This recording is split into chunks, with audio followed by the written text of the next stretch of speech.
was never fun, we wouldn't do it, right? I mean, riding in an outlaw motorcycle club and having it my way and doing whatever I wanted with whoever I wanted. At the end of it, I found there was just this emptiness.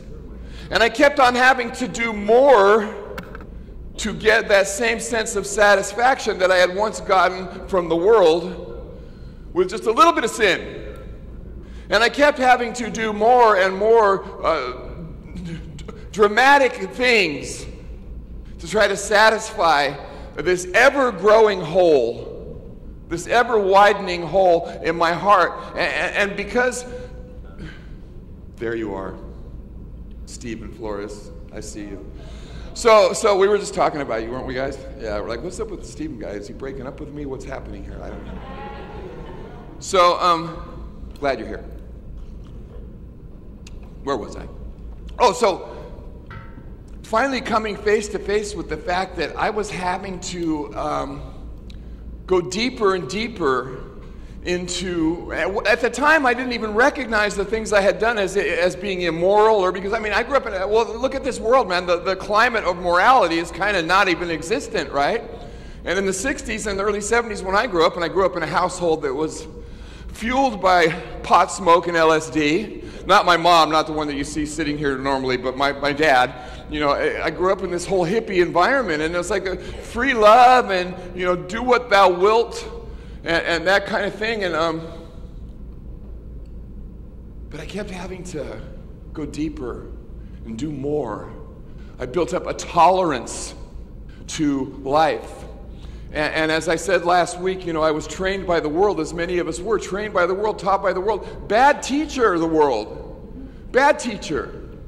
Bad dog, no biscuit. No. So I'm going to start reading right now, Ephesians chapter 2, verses 1 through 10, and just kind of open your heart up and say, you know, was I really living before I was exposed to the good news, the gospel, the possibility of salvation through a loving God who was willing to sacrifice for me personally, individually? Because he didn't just do it for all of us collectively, he did it for us individually, and we'll talk more about that later. But in Ephesians chapter 2, 1 through 10, it goes like this.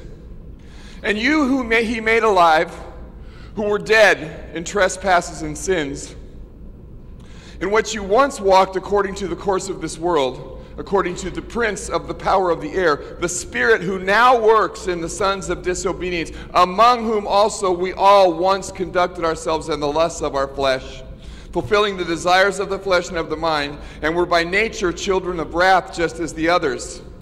But God, who is rich in mercy, because of his great love with which he loved us, even when we were dead in trespasses, made us alive together with Christ. By grace you have been saved, and raised us up together, and made us sit together in the heavenly places in Christ Jesus, that in the ages to come he might show the exceeding riches of his grace and the kindness towards us in Christ Jesus. For by grace you have been saved through faith, and that not of yourselves, it is the gift of God, not of works, lest anyone should boast.